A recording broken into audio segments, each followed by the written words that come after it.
అదే దేవుడు అప్పగించాడు. అదే దేవుడు ఎందుకు అప్పగించాడు? అలాగా ఆపచ్చు కదా. మీలో ఎంతమంది మాట్లాడుతుందో సార్, దేవుడే ఉంటే కనుక ఆపాలి కదా, దేవుడే ఉంటే కనుక అడ్డంగా నుంచోవాలి కదా, దేవుడే ఉంటే ఏదైనా తోటలో ఆదమ పండు కోస్తుంటే అదో అనొచ్చు కదా. ఇది మీరు అడిగే ప్రశ్న. ఎందుకు చేయలేదు సార్? ఎందుకు చేయలేదు? అప్పుడు చేయలేదు, ఇప్పుడు చేయలేదు. ఎందుకు తెలుసా? దేవుడు మనల్ని తయారు చేసినప్పుడు జాగ్రత్తగా మనం మనిషిలాగా ఉండాలంటే, జంతువులా కాదు, కుక్కలా కాదు, పక్షిలా కాదు, మనం మనిషిలాగా ఉండాలంటే మనకు ఉండాల్సినటువంటి ఒక ఖచ్చితమైన లక్షణం ఏంటి తెలుసా? స్వేచ్ఛ.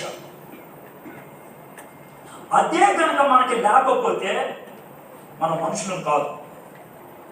మీకు వచ్చింది తెలుసా? కుక్కలు ఇలా 10 కూర్చుంటే ఓ పెద్ద కుక్క మాట్లాడతాం కార్టూన్ నెట్వర్క్లో తప్పించడం చూసారా? లేదు. పక్షులు వాటి పిల్లలకి ఎట్లా నేర్పించినట్టు చూసారా? లేదు. పిల్లి కుక్కను చూపించి ఇదే మీ నంబర్ 1 శత్రు అని ఎప్పుడైనా బోధించడం చూసారా? అవి సహజాతాలు, వాటికి ఎవడో బోధించడం. కానీ మనం స్వచిత్తానుసారం బోధిస్తే కానీ మనకు రాదు. స్వేచ్ఛ మనకుంది. నేర్చుకోవడం నీ ఇష్టం, వద్దనుకోవడం నీ ఇష్టం. అందుకే మన మనిషి అన్న. దేవుడు మనకి స్వేచ్ఛని ఇచ్చిన తర్వాత దాన్ని ఎప్పుడు కూడా ఉల్లంఘించు. దేవుడు ఎప్పుడు ఉల్లంఘించు.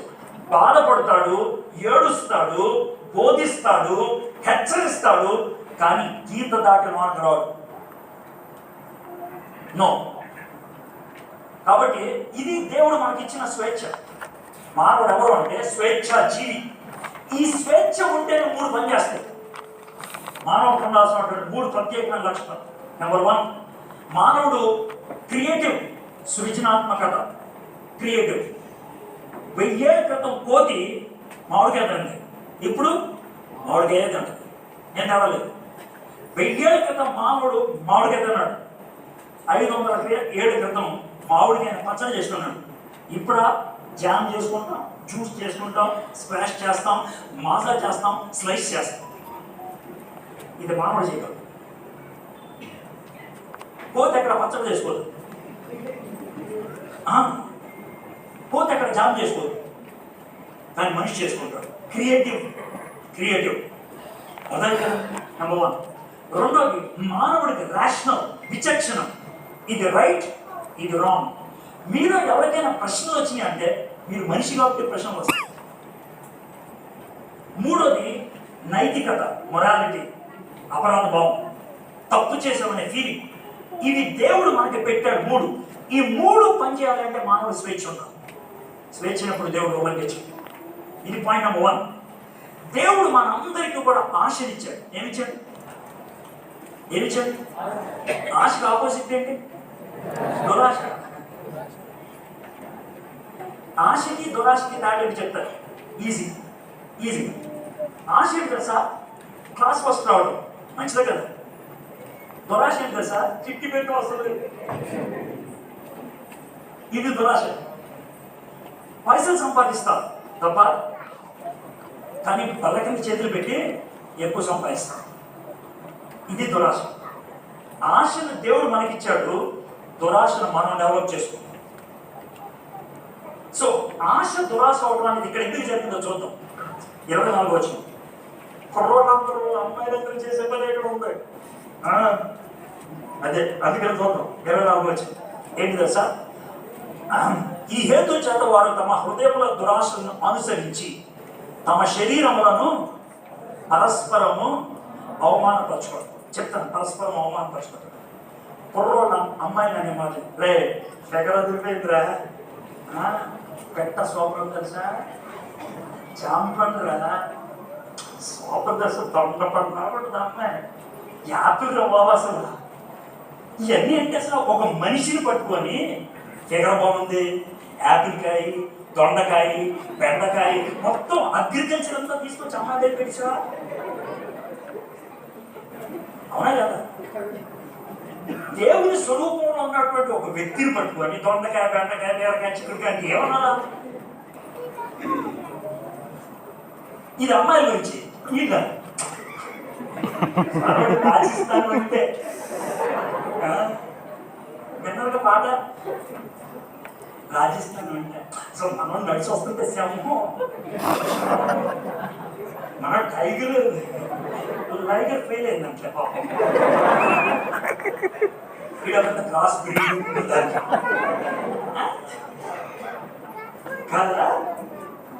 మనం చాలా అప్డేటెడ్ ఉంటాం. అమ్మ మీరు మా సినిమా చూస్తారంటే సినిమా చూసి చాలా ఏళ్ళు అయినప్పుడు ఒట్టు మరి అంత టైం లేదు. మనకి ఎలా తెలిసి వస్తుంది, మనం చదువుతాం రివ్యూస్. వరల్డ్ ఎక్కడుందో తెలుసుకుంటే ప్రపంచాన్ని చెప్తాం. డాక్టర్లు జబ్బు గురించి నేర్చుకుంటారు, నేను ప్రపంచంలో ఉన్న పాపం గురించి నేర్చుకుంటాను.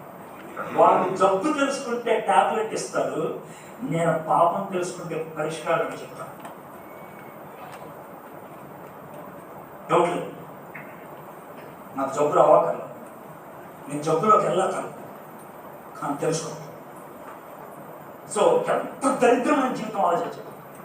మనుషుల్ని ఊహించుకుంటూ దరిద్రమైనటువంటి చిత్రీకరణ చేసుకుంటూ బ్లూ ఫిల్మ్ చేసి తృప్తి పొందాలని ప్రయత్నం చేసుకునే ప్రతి ఒక్కళ్ళు తమ శరీరాన్ని పరస్పరం అవమానపరుచుకుంటారు. ఇక్కడ చాలా మంది కూర్చొని ఉన్నారు. ఎందుకు ఆ స్థితికి వెళ్ళిపోయారు తెలుసా? దేవుడికి చిరాకి వదిలేశాడు. దేవుడు ఇక్కడ తీసుకొచ్చి ఎందుకు కూర్చోబెట్టి మాట్లాడుతున్నాడు తెలుసా? బాధ అనిపించింది ఆయనకి. ఎప్పుడైనా వాళ్ళు తెలుసుకుంటారు. ప్రతి యాంగిల్లోనే మాట 26 వచ్చాడు. అట్టి వారు దేవుని సత్యమును అసత్యమునకు మార్చి సృష్టికర్తకు ప్రతిగా సృష్టిని పూజించి సేవించి యుగముల వరకు ఆయన స్తోత్రార్పడై ఉన్నాడు. ఆమె 26 వచనం. అందువలన దేవుడు తుచ్చమైన అభిలాషలకు వారిని అప్పగించారు.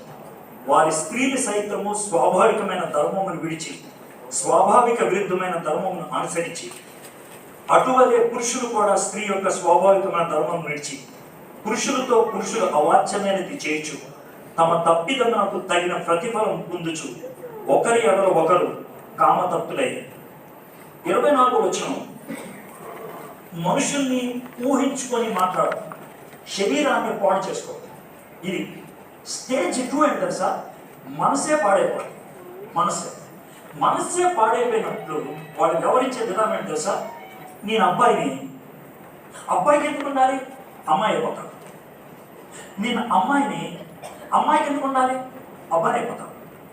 మొన్న ఈ మధ్య షికాగోలో ఒక తల్లి, నేను మీటింగ్కి వెళ్తే ఆమె, సార్ మీతో మాట్లాడాలి, ఆమె ఇండియన్ కానీ అక్కడ ఉండదు, సిటిజన్, అమెరికన్ సిటిజన్.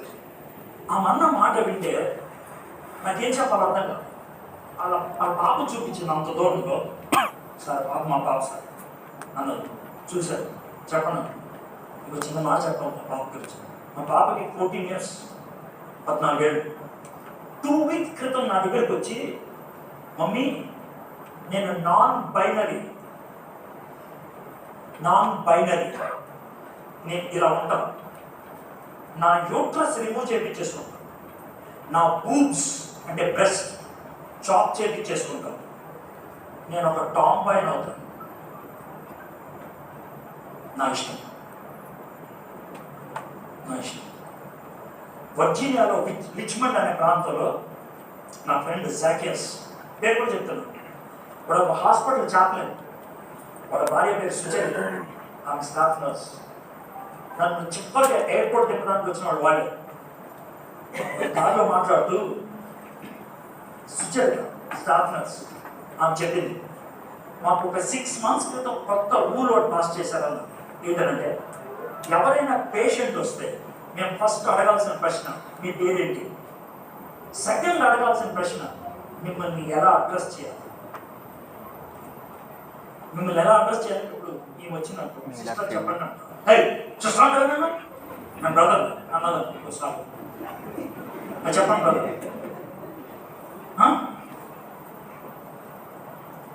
నా ఇష్టం, నేను బ్రదర్ అని పిలిపించుకుంటా, సిస్టర్ అని పిలిపించుకుంటా, మీకేమైంది, నా మీద మీకు హక్కు లేదు.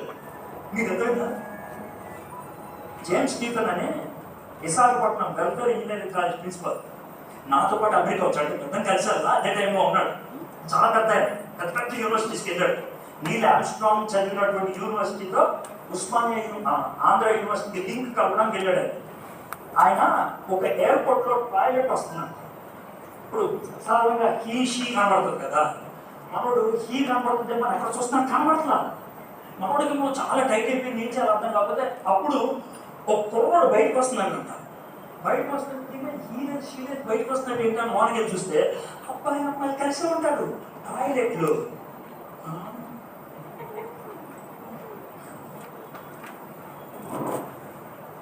నా ఇష్టంరా, నా ఇష్టం నా ఇష్టం. నేను అబ్బాయితో పడుకుంటే నీకే, అమ్మాయితో పడుకుంటే నీకే. ఇదివరకు అబ్బాయి అమ్మాయి వెళ్తే టెన్షన్, ఇప్పుడు అబ్బాయి వెళ్తే టెన్షన్. పరువన్నవాడు కదా అబ్బాయి అమ్మాయితో వెళ్తే. అదంటే మన ప్రపంచం. నేను చిత్రంగా మాట్లాడుతున్నా, పచ్చి నిజాలు. దేవుడిని దేవుడిగా చేయకపోతే వచ్చే పరిస్థితి ఏంటో ఇది. అమెరికా ఒకప్పుడు గొప్ప దేశం 450 ఏళ్ళ క్రితం, కాదనట్లా. దేవుడి మీద మేము విశ్వాసం ఉంచామని చెప్పారు. ఇప్పుడు ఏమైనా దేవుడు పోయాడు. ఆ దేశం పరిస్థితి ఏంటి గుర్తుపెట్టుకో. దేవుడిని కొలువులో పెట్టుకోకపోతే జరిగేది అక్కడ కనబడుతుంది. ఇక లాస్ట్ చూద్దాం 28వ వచనం. మరియు వారు తమ మనస్సుల్లో దేవుడికి చోటు ఇవ్వకపోయేది కనుక, దేవుడు చోటు లేదు, చెయ్యరాని కార్యములు చెవిటకు దేవుడు వారిని భ్రష్ట మనసుకు అప్పగించాడు. అట్టి వారు సమస్తమైన దుర్నీతి చేతను, దుష్టత్వము చేతను, లోభము చేతను, ఈర్ష్య చేతను నిండుకొని మత్సరము, నరహత్య, కలహము, కపటము, వైరమును వాటితో నిండిన వారే కొండెగాండ్రులను, అపవాదకులను, దేవద్వేషులను, హింసకులను, అహంకారులను, బింకములాడువారును, చెడ్డవాటిని కల్పించువారును, తల్లిదండ్రులకు అవిధేయులను, అవివేకులను, మాట తప్పు వారును, అనురాగ రహితులను, నిర్దయులై ఇట్టి కార్యములు అభ్యసించు వారు మరణమునకు తగిన వారు అని దేవుని న్యాయవిధిని వారు బాగుగా ఎరిగి వాటిని చేయుచున్నారు. ఇది మాత్రమే కాక వాటిని అభ్యసించు వారితో సంతోషముగా సంబంధించుచున్నారు. ఎంత భయంకరం అంటే, దేవుడికి మనసులో చోటు ఇవ్వకపోతే మనం చేసేటువంటి టాప్ పనులు చెప్తాం. అమ్మా నాన్న మాట వినం, మాటిచ్చి జారిపోతాం. 5 రూపాయలు ఉంటే 50 రూపాయలు ఫేస్ పెడతాం. 100 రూపాయలు ఉంటే ఏం లేదురా అని మొహం కూడా పెడతాం. ఆడేమో డాబ్స్ అయ్యి, ఈడేమో పిసినేది. ఇది మన లైఫ్. ఏది కాదో అది చూపించడం మన లైఫ్. అబద్ధం ఆడతాం, కొన్ని కాంతులు లేనిపోయిన సృష్టిస్తాం. ఇది మనకున్నాడు. లేని వాటిని సృష్టించి పుకార్లు లేపడం మనకున్న తత్వం అది. ఇది ఎప్పుడు జరుగుతుంది తెలుసా?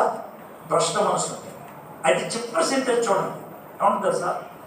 ఇట్టి కార్యములు చేయవారు మరణమునకు పాత్రులు, నరకానికి పాత్రులు అని బాగా తెలిసి కూడా చేయి.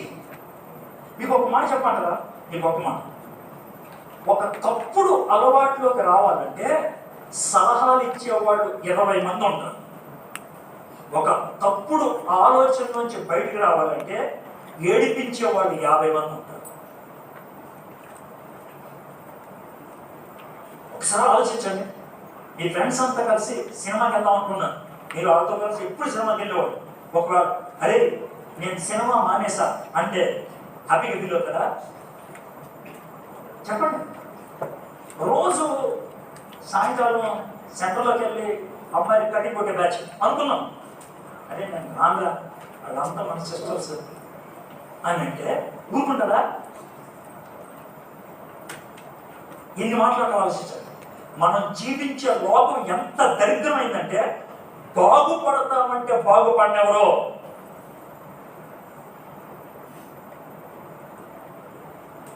అది మానవ లోకం. అలాంటి లోకంలో ఉన్నాం. కానీ దేవుడు ఎంత మంచోడు తెలుసా?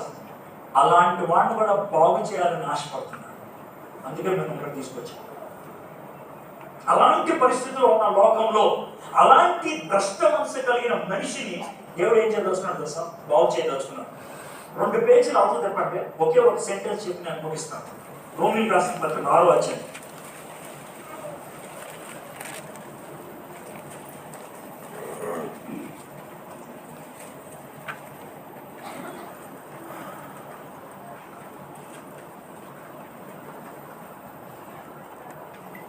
6వ అధ్యాయం 21వ వచనం, ఒకే ఒక వచనం సొల్యూషన్. చెప్పాను కదా, డయాగ్నోసిస్కి ఎక్కువ టైం పడుతుంది, సొల్యూషన్ ఒక్క నిమిషం చెప్తాను.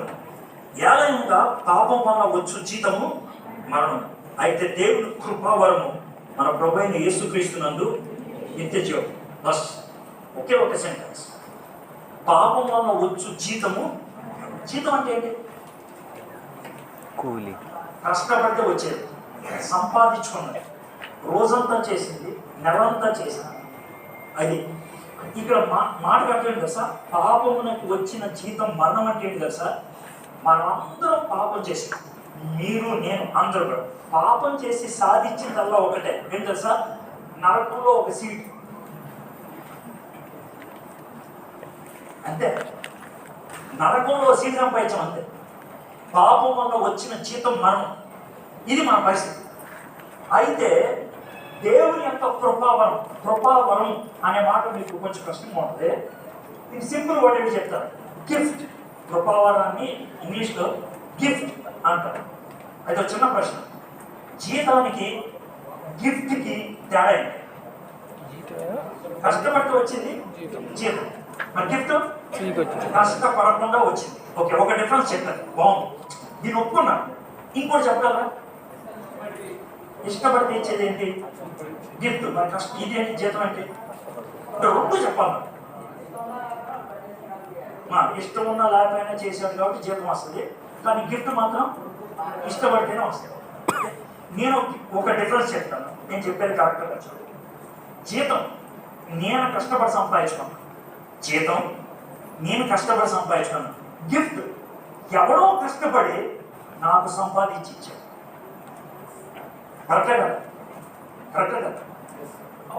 ఓకే, అయితే దేవుడు గిఫ్ట్ ఇస్తున్నాడు అంటే అది ఎవరి కష్టం? దేవుడు కష్టపడిస్తున్నాడు. ఓకే, దేవుని యొక్క కృపావరము యేసుక్రీస్తునందు నిత్య జీవం. ఇప్పుడు చిన్న మాట, మనకి దేవుడు ఎందుకు ఇచ్చే గిఫ్ట్ ఏంటి? ఆ వచనం ప్రకారం నిత్య జీవం. మరి యేసుక్రీస్తు ఏంటి?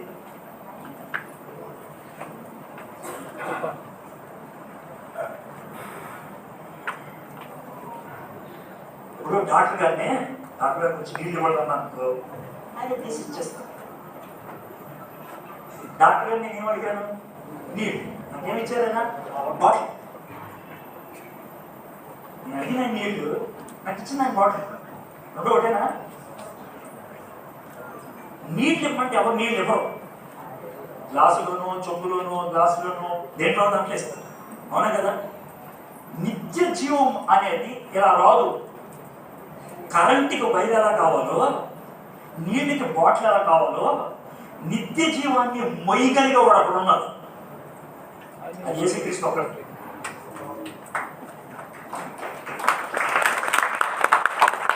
పరలోకం నుంచి భూలోకంలోకి నిత్య జీవాన్ని తీసుకురావడానికి ఒక వైర్ లాంటి వాడు వేసాయి. అందుకనే పరలోకానికి మార్గం ఏదంటే నేనే. నిత్య జీవం ఏదంటే నేనే. పరలోకానికి ద్వారం నేనే. అంత గట్టిగా ఎందుకు చెప్పాడు తెలుసా? ఆయనలో ఉన్న నిత్య జీవం. బాటిల్ నా చేతిలో ఉంటే నీళ్లు నా దగ్గర ఉన్నట్లే, యేసే నా దగ్గర ఉంటే నిత్య జీవం నా దగ్గర ఉన్నట్లే. పాపాన్ని బట్టి మరణాన్ని సంపాదించుకున్నాం. అయితే యేసుక్రీస్తు ప్రభువు దానికి ఓవర్ రైడింగ్ అంటే తెలుసా? నన్ను స్వీకరించు, మరణాన్ని మింగేస్తాను. యేసయ్య మరణాన్ని మింగేశాడు, మరణాన్ని తోసేలా, మరణంతో డైరెక్ట్ యుద్ధం చేశాడు. కబడ్డీ ఆడాడు. కబడ్డీలో మనం చేసేది ఏం తెలుసా? కబడ్డీ అని డెడ్ లైన్ ఒకటి ఉంటుంది. దాని లైన్ టచ్ అవ్వకపోతే వేస్ట్. డెడ్ లైన్ టచ్ చేసి అవతల ఉన్నటువంటి ఒకరిని టచ్ చేసి మళ్ళీ సెంటర్కి వచ్చి తొక్కి నేను గెలిచా అంటాడు. యేసయ్య సమాధిలోకి వెళ్ళి మరణాన్ని టచ్ చేసి సమాధి బయటకు వచ్చి మరణము నీ ముళ్ళు ఎక్కడ అడిగాడు. అది మై ఫ్రెండ్స్, మీ జీవితం ప్రస్తుతం అయిపోయిందా? అమ్మ నాన్న మాట ఎప్పుడు లేనిపోయిన